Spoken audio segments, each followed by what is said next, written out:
As the CEO of Starbridge Industries, the galaxy's leading terraforming corporation, Minji was used to crisis calls. But this one felt different. This one was about her home, about her son. The express elevator whisked her up 80 floors in seconds. Her reflection stared back at her from the polished walls. Designer business suit wrinkled from her hasty departure from the board meeting, dark hair escaping from its usually perfect bun. She had been negotiating a massive contract to establish human colonies on 3 new worlds when the alert came through her neural implant. The sliding doors of her apartment hissed open, and immediately she heard something that made her blood freeze. Voices, multiple voices speaking in languages she had never heard before. Despite her years working with alien species across the galaxy, Minji kicked off her heels and padded silently across the marble floor toward the living room. The apartment's smart glass windows showed the sprawling metropolis of Neo-Sol below, with its floating traffic lanes and towering spires reaching toward the stars. But all her attention focused on the sounds coming from around the corner. She pressed herself against the wall and peered into the room. What she saw defied everything she thought she knew about her son. Jiho sat cross-legged on the soft carpet, his small frame dwarfed by the massive alien creature beside him. Vel, their housekeeper for the past 2 years, was a Kelvin, a 7 foot tall, insectoid being with fur arms and compound eyes that sparkled like jewels. Her chitinous exoskeleton gleamed emerald green under the room's soft lighting. But it wasn't Vel that shocked Minji. It was her son. Jiho was speaking. Not just speaking, but conversing fluently in what sounded like multiple alien languages. His hands moved in complex gestures while musical tones flowed from his mouth, followed by sharp clicking sounds, then flowing melodic phrases that seemed to shimmer in the air. Minji's legs nearly gave out. Jiho had been diagnosed with severe autism at age 3. He had struggled to speak Korean, often go in days without saying a word. His teachers had given up. The expensive therapists had made little progress, and yet here he was, chattering away. Like a seasoned galactic diplomat, the crystal ships sing different songs when they travel through dark space. Jiho was saying in perfectly pronounced Kelvin, his young voice producing the complex harmonic overtones that even trained human linguists found impossible to master. Vel responded with a series of rapid clicks and whistles, her fur hands weaving patterns in the air. Yes, little star speaker. Each vessel carries the heart song of its builders. Can you hear the difference between the Mahai Deep Singers and the Quantum Runner ships from the Outer Rim? Jiho's eyes lit up with excitement. Oh yes, the Mahai ships sound like ocean waves mixed with crystal bells. But the Quantum Runners sound like lightning dancing with metal drums. Minji stepped into the doorway, her briefcase slipping from numb fingers and clattering to the floor. Both Jiho and Vel turned toward her. Jiho, she whispered, her voice barely audible. Vel's compound eyes shifted to focus on her, reflecting the room's light like tiny rainbows. The alien's antennae twitched nervously. Mrs. Kim, I can explain everything. Jiho bounced to his feet, his face glowing with joy. Mom, you're home early. Vel has been teaching me the most amazing things.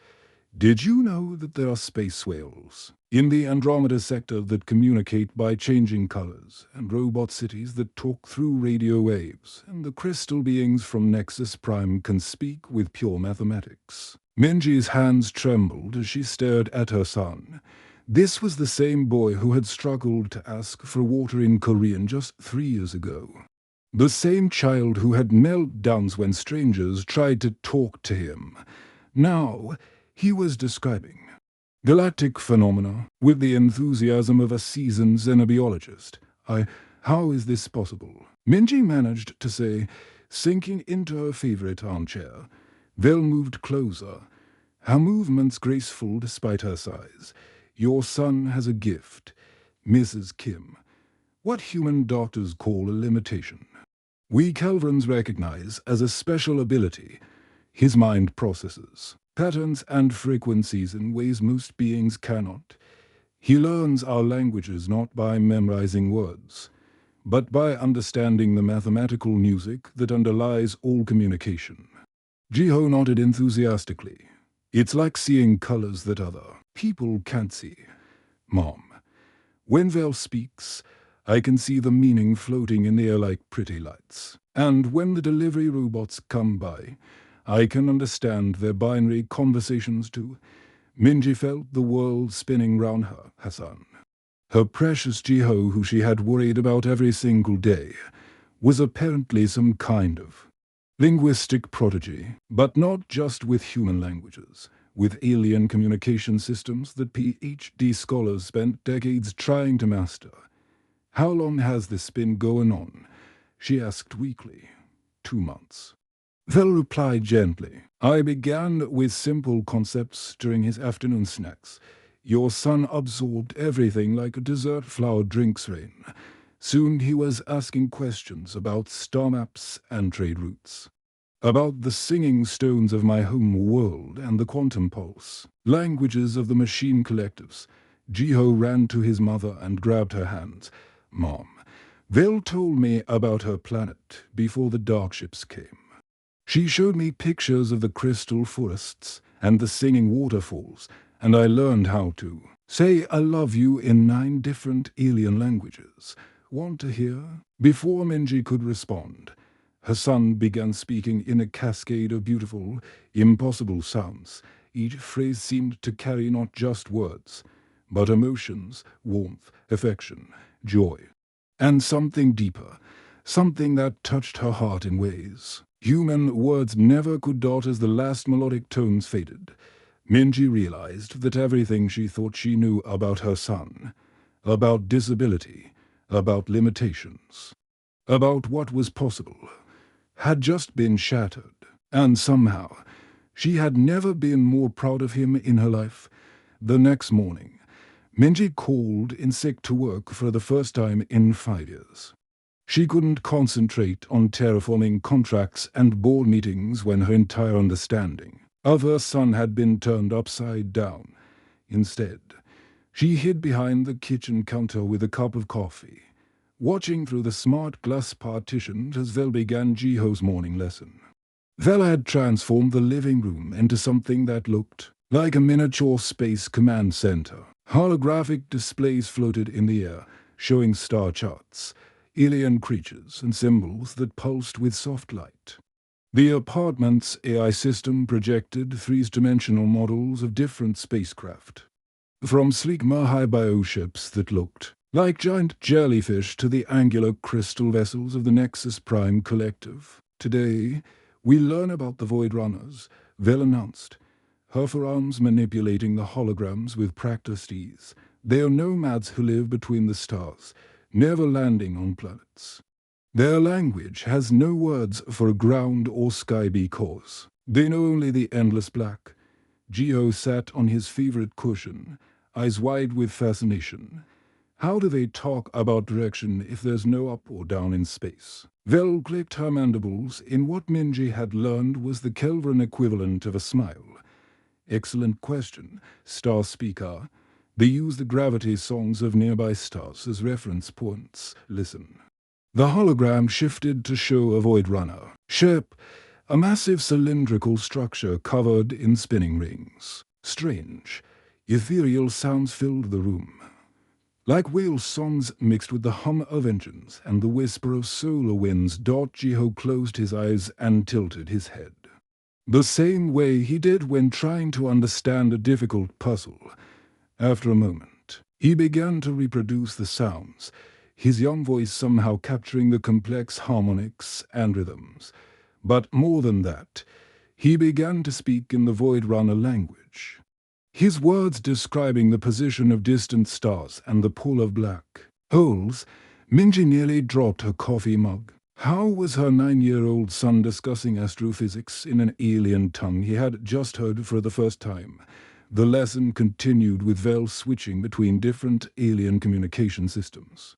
She showed Jiho how the silicon-based rocker communicated through vibrations in metal, their messages traveling through the hulls of their asteroid mining ships. Jiho placed his hands on the apartment's steel support beam and began tapping out complex rhythms, his face lighting up as he felt the vibrations travel through the structure. "I can feel their words in the metal," he exclaimed. "They're talking about finding a new asteroid belt rich with rare crystals." Next came the Quantum Collective, artificial intelligences that had achieved consciousness centuries ago. Their communication was pure mathematics. Equations that conveyed not just information, but emotions and artistic concepts. Vel projected streams of numbers and formulas into the air, and somehow Jiho began to read them like poetry. "This equation is sad," he said, pointing to a complex string of symbols. "It's about a robot who lost its companion in a space battle near the Crimson Nebula, but this one is happy. It's about two AI ships dancing together in the gravity well of a binary star system." Minji felt tears streaming down her face for years. She had watched her son struggle with basic human interactions. Teachers had said he would never understand social cues or emotional nuance. Yet here he was, reading the feelings of artificial beings through pure mathematics. Dr. Minji Kim's silver hover car screeched to a halt outside the gleaming tower that housed her penthouse apartment. Her hands shook as she grabbed her briefcase and rushed toward the building's entrance. The emergency message from her home security system had been brief but alarming. Unusual activity detected in living quarters. Immediate attention required. That evening, after Jiho had gone to bed, Minji sat with Vel on the apartment's balcony. The night sky over Neo Seoul was ablaze with the lights of passing starships, cargo haulers heading to the outer colonies, passenger liners carrying tourists to the pleasure worlds of the Centauri sector, and the occasional military patrol keeping watch for pirates. "Tell me about your world," Minji said quietly. "About Kelvara." Vel's compound eyes dimmed with sadness. "It was a world of crystal forests and singing mountains. Our cities grew like living things, shaped by sound and light. We had no concept of disability or limitation. Every mind was valued for its unique way of seeing the universe." She gestured toward the bedroom where Jiho slept. "Your son would have been honored on Kelvara. We would have called him a pattern weaver, one who can see the hidden connections between all things. Such individuals were our greatest philosophers and explorers. But Earth doesn't see it that way," Minji said bitterly, thinking of all the doctors and specialists who had focused on what Jiho couldn't do rather than what he could. "No," Vel agreed. "But perhaps that will change. Your son is not just learning our languages. He is becoming a bridge between worlds. Yesterday, I received a transmission from a Merhai trading vessel that had engine trouble near Jupiter. They needed help, but no human translator could understand their technical language. Jiho listened to their distress call and immediately understood what they needed." Minji stared at her alien friend. He helped repair their ship. He translated their needs to the human rescue teams. The Merhai captain was so impressed that he sent a formal thank you message to the Galactic Council. He said it was the first time a human had truly understood their deep speech patterns. Over the following days, Minji continued her secret observations. She watched Jiho learn the hunting songs of the apex predators, a warrior race from the galaxies. Edge, who communicated through roars and battle cries. She saw him master the whisper language of the shadow dancers, beings of pure energy who communicated through changes in electromagnetic fields. But most amazingly, she watched him begin to combine different alien languages, creating new forms of communication that even Vel found fascinating. When a delivery drone arrived with supplies, Jiho greeted it in binary, the machine language, but incorporated emotional undertones from the Merhai deep speech. The drone's response circuits actually paused, as if confused by the unexpected. complexity of the greeting. He's not just learning languages, Minji realized as she watched her son teach a maintenance robot how to sing in Kelvin. He's creating new ways for a different species to talk to each other. Vil nodded slowly. On Kelvar, we had legends of the bridge builders, individuals who could speak to any being in the universe. We thought they were myths, but perhaps your son is the first real bridge builder the galaxy has ever seen. That night, as Minji tucked Jiho into bed, he looked up at her with those bright, intelligent eyes that had always seen the world differently than everyone else. Mom, do you know what I want to be when I grow up? What's that, sweetheart?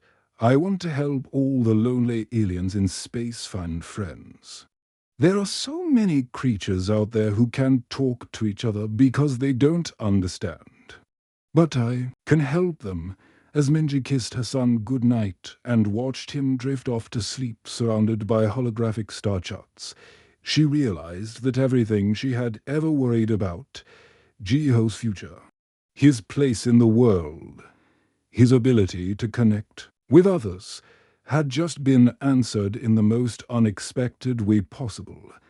Her son wasn't disabled. He was humanity's first ambassador to the stars. The first warning signs appeared on a Tuesday morning when every communication satellite round Earth suddenly went silent.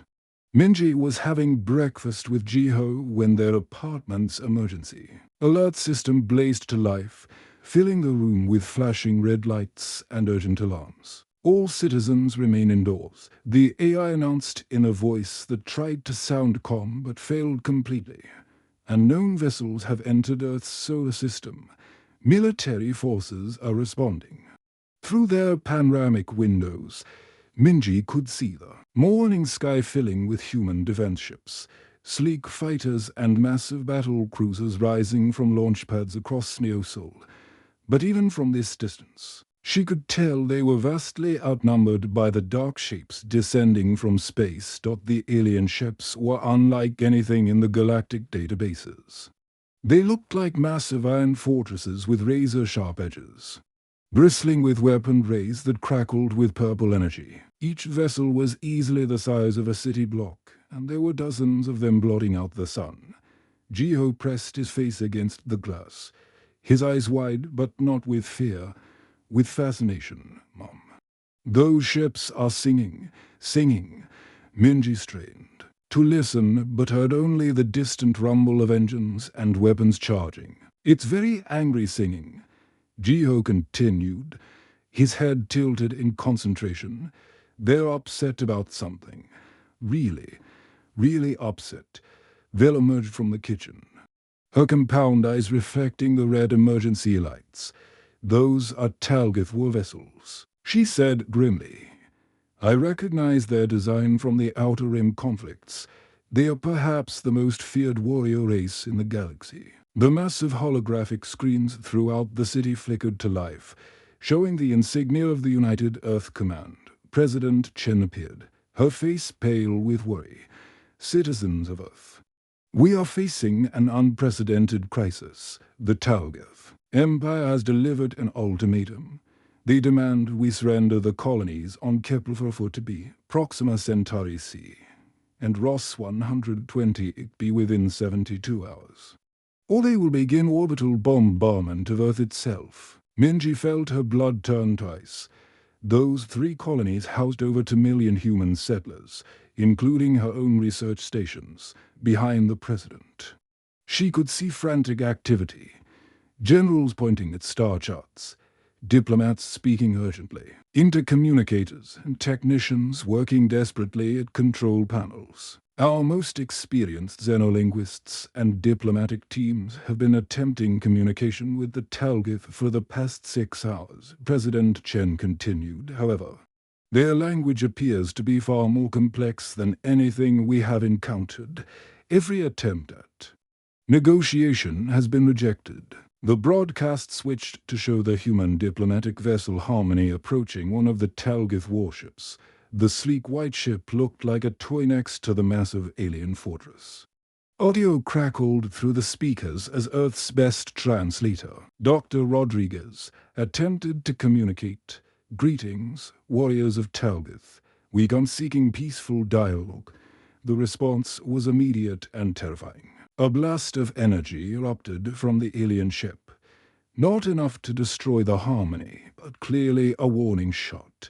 The human vessel tumbled away, its hull scorched and smoking. Then came a sound that made everyone on Earth shiver. The voice of the Talgith commander. It was like listening to an earthquake mixed with the roar of a supernova, layered with harmonics that seemed to vibrate through bone and metal simultaneously. The translation appeared on screen, delivered by the most advanced AI language processors humanity possessed. Weak voices speak false peace. Colony thieves will surrender stolen worlds or face the storm of 1,000 suns. Minji turned to look at Jiho, who was still listening intently to something only he could hear. "What are they really saying, sweetheart?" Jiho's brow furrowed in. "Concentration. The computer translation is all wrong. Mom, they're not talking about stolen colonies. They're talking about sacred places. And they keep using a word that means grave flowers, but the computer thinks it means thieves." Vel's antennae twitched with sudden understanding. Star speaker. "Are they saying the human colonies were built on burial grounds?"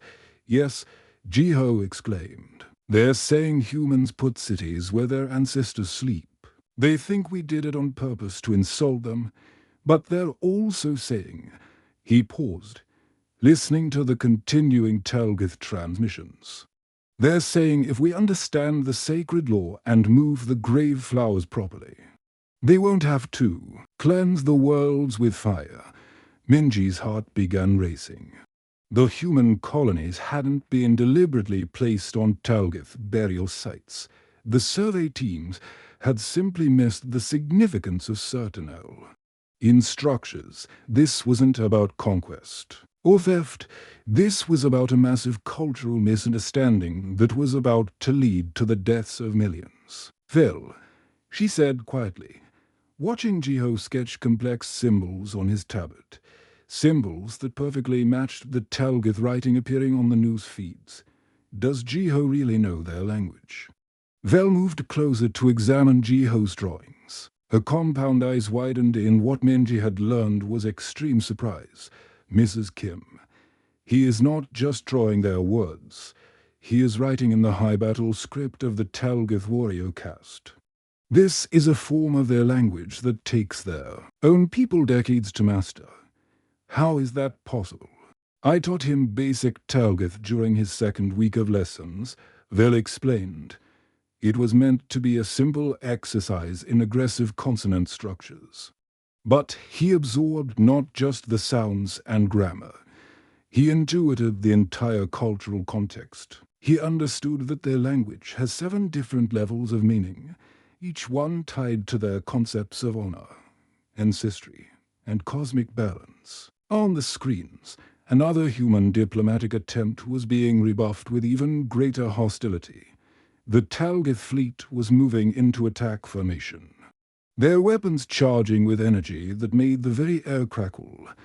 Military analysts were estimating that Earth's defenses might hold for perhaps 6 hours against such overwhelming firepower. Jiho looked up from his tablet, his young face serious. "Mom, I think I can talk to them, really talk to them. Not like the computers are trying to do." Minji knelt beside her son, her hands shaking. "Jiho, these are very dangerous aliens. They're talking about destroying entire worlds, but they don't want to." Jiho insisted.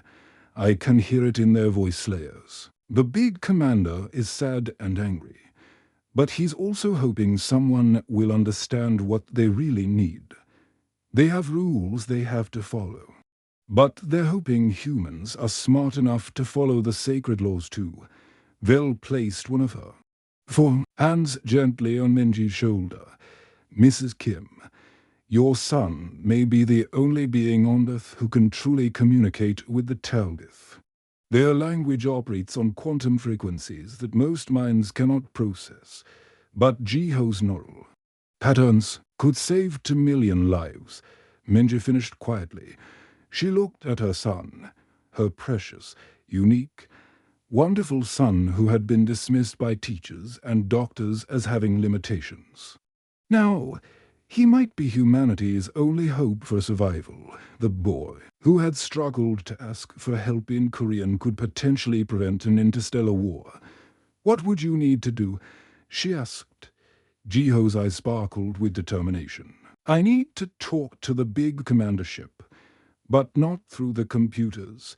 They're messing up all the meaningless. I need to send the message directly, in proper Talgith on a speech outside." The alien warships continued their ominous advance, their weapons glowing brighter with each passing minute. Earth's defense forces were hopelessly outmatched, and time was running out. Minji made the hardest decision of her life. She reached for her emergency communicator, the one that could connect her directly to the United Earth Command. "This is Dr. Minji Kim, CEO of Starbridge Industries," she said when the line connected. "I need to speak to President Chen immediately. I believe my son can communicate with the Talgith." The silence on the other end lasted for several heartbeats before a voice responded. "Mom, are you saying you have a translator?" Minji looked at Jiho, who is already preparing his tablet with Talgith symbols. His young face focused with purpose. "No," she said, "I have something much better. I have a bridge." The emergency transport ship cut through Earth's atmosphere like a silver arrow, racing toward the orbital command station where humanity's fate would be decided. Minji gripped the safety harness as the craft shuddered through turbulence, her eyes fixed on Jiho, who sat calmly beside her, still sketching Talgith symbols on his tablet. "Are you scared, sweetheart?" she asked, trying to keep her voice steady. Jiho looked up with those bright, intelligent eyes. "No, Mom. The big commander isn't evil. He's just really sad about his people who are sleeping in the ground. I can help him understand that we didn't know." Through the transport's windows, Minji could see the massive Talgith war fleet hanging in space like dark storm clouds. Each ship bristled with weapons that could turn entire cities to glass, and their purple energy shields crackled with barely contained power. Earth's defense forces looked like toy boats next to these cosmic destroyers. The orbital command station was a flurry of desperate activity. Military officers rushed between control panels while diplomats shouted into communicators, trying to buy more time. President Chen met them at the docking bay, her face drawn with exhaustion and worry. "Dr. Kim, I hope you understand what we're asking of your son," she said quietly as they walked through corridors filled with the galaxy's most experienced xenolinguists and military strategists. "Our computers estimate we have less than 2 hours before the Talgith begin their attack." "Jiho understands," Minji replied, watching her son wave cheerfully at a group of stressed-looking generals. "He wants to help." The main council chamber was a circular room with a massive holographic display at its center. Hundreds of Earth's leaders sat in tiered seats round the projection area, their faces tense with fear and desperate hope. At the center of it all was a communication ray, unlike anything Minji had ever seen. A combination of human technology and alien artifacts that could transmit messages across space. With perfect clarity, Vel had been brought up from Earth and stood ready with her forearms working at a translator console. "The connection is established," she announced. "The Talgith war speaker Korth has agreed to hear one final message before beginning the orbital bombardment." The holographic display flickered to life, showing the interior of the largest Talgith warship. The bridge was a cathedral of dark metal and pulsing energy, with towering alien warriors standing at attention, and at the center, seated on a throne that seemed carved from a single massive crystal, was War Speaker Korth. Minji's breath caught in her throat. The Talvith commander was enormous, easily 12 feet tall, with skin that looked like polished obsidian. His eyes glowed with inner fire, and when he moved, the very air around him seemed to vibrate with power.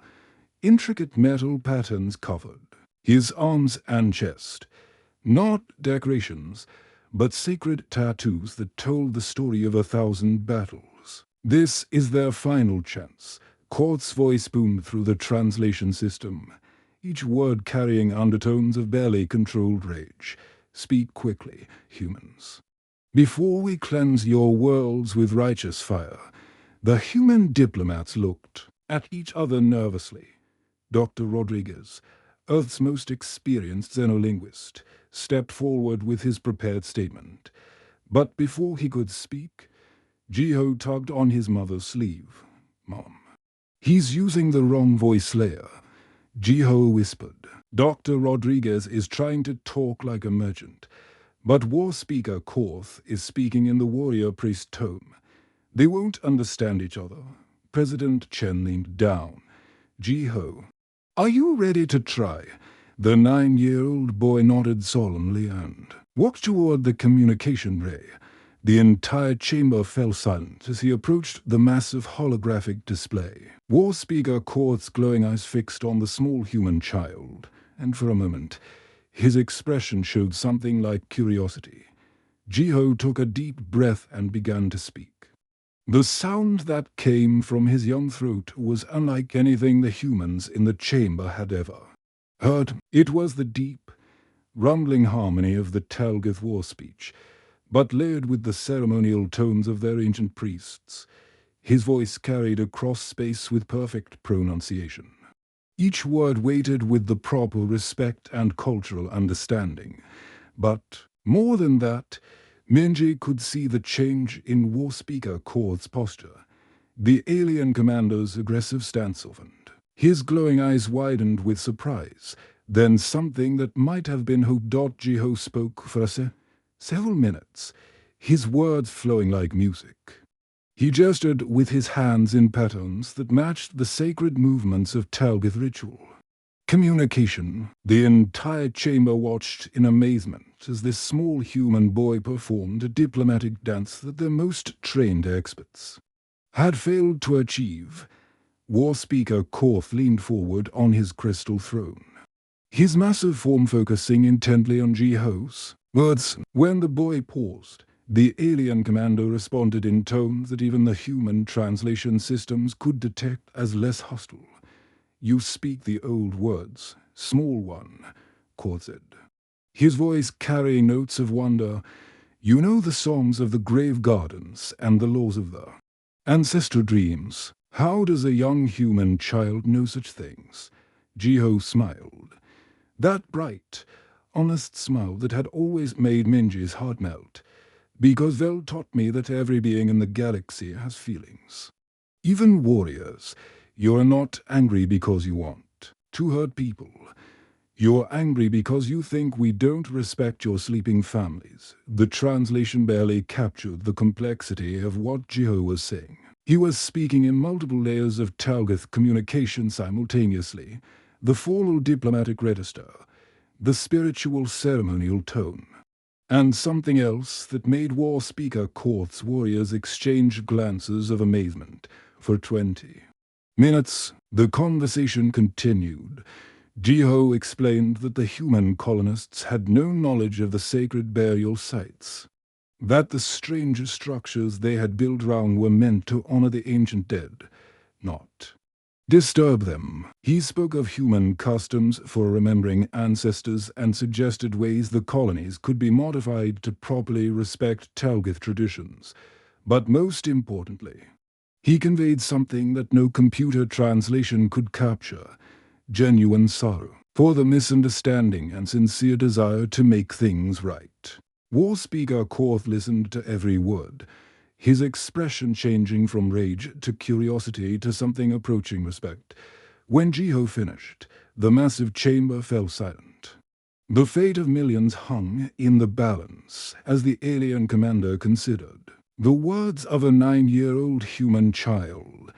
Finally, War Speaker Korth rose from his crystal throne. His warriors straightened to attention, waiting for his decision, the alien leader's glowing eyes fixed on Jeho with an intensity that made the boy seem even smaller by comparison. "This small human child speaks with the voice of truth peace," Korth declared, his words carrying across space with the weight of absolute authority. "He knows the sacred laws and speaks with honor heart. The grave flowers were planted in ignorance, not malice." The alien commander raised one massive arm, and throughout the Talgith fleet, weapons began powering down. The purple energy shields that had surrounded their ships flickered and faded. "The Talgith Empire withdraws its ultimatum," Korth announced. "We will work with the small truth speaker to ensure the ancestral dreams are properly honored. Let it be known throughout the galaxy that humanity has produced a bridge builder worthy of the ancient songs." The council chamber erupted in cheers and tears of relief. Military officers hugged each other. Diplomats collapsed in their chairs with exhaustion. And President Chen had to wipe away tears as she watched the Talgith fleet beginning to move into peaceful formation. But Minji only had eyes for her son, who was bowing respectfully to War Speaker Korth in the proper Talgith manner. The alien commander returned the bow, a gesture of respect between equals that sent ripples of amazement through both fleets. "You did it, sweetheart," Minji whispered as she hugged Jeho tightly. "You saved everyone." Jeho looked up at her with those special eyes that had always seen the world differently. "I just listened." "Mom," everyone else was so scared they forgot to listen to what the big commander was really saying. He just wanted someone to understand, as the Talgith fleet moved into peaceful orbit around Earth, beginning what would become the most successful diplomatic relationship in human history. Minji realized that her son had done more than prevent a war. He had shown the galaxy that humanity's greatest strength wasn't their weapons or technology. It was their ability to understand and connect with others, even across the vast differences between species. And it had taken a 9-year-old boy with autism to teach them all how to truly listen. The morning sun sparkled off the crystal spires of the Kim Institute for Xenolinguistic Studies, casting rainbow patterns across the sprawling campus that had once housed Starbridge Industries. Terraforming headquarters. Minji stood at the observation deck of the main building, watching as hover buses arrived from around the world, bringing children who had been labeled as different to discover they were actually extraordinary.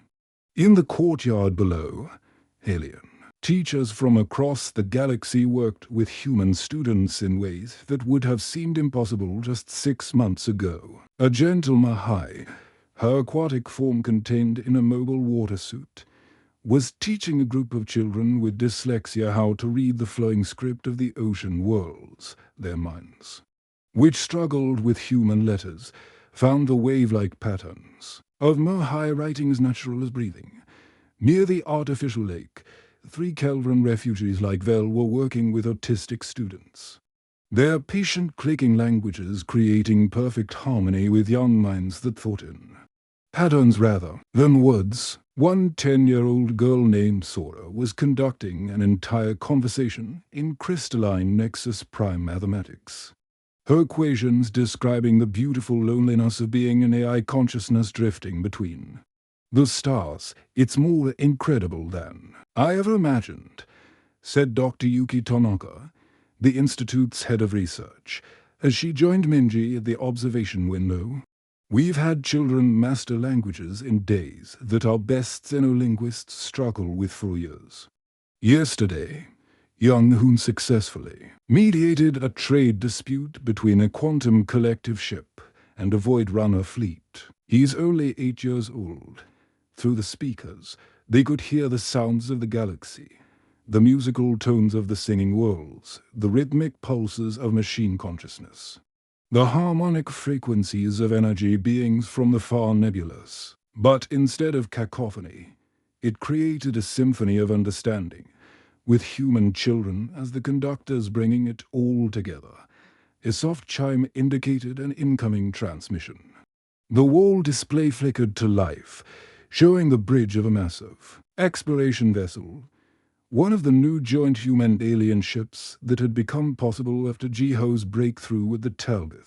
Captain Reeves, a grizzled space veteran, appeared on screen with what looked like relief written across his weathered face. Dr. Kim. We've got another first contact situation out here near the spy alarm. We've encountered a species that communicates through color changes and electromagnetic pulses. Our standard translation protocols are completely useless. Minji smiled. Let me guess. You need one of our graduates. If you've got someone available. These beings seem peaceful but frustrated. They keep trying to show us something, but we can't understand what they're trying to say. I'll send young Dayan, Minji replied. She specialized in energy-based communication systems. She can be there in 6 hours, as the transmission ended. Minji felt a familiar surge of pride. 6 months ago, Dayan had been a 12-year-old girl whose severe ADHD made it impossible for her to sit still in traditional classrooms. Now, she was humanity's leading expert in electromagnetic language patterns. Capable of communicating with beings of pure energy, the transformation hadn't been limited to the children.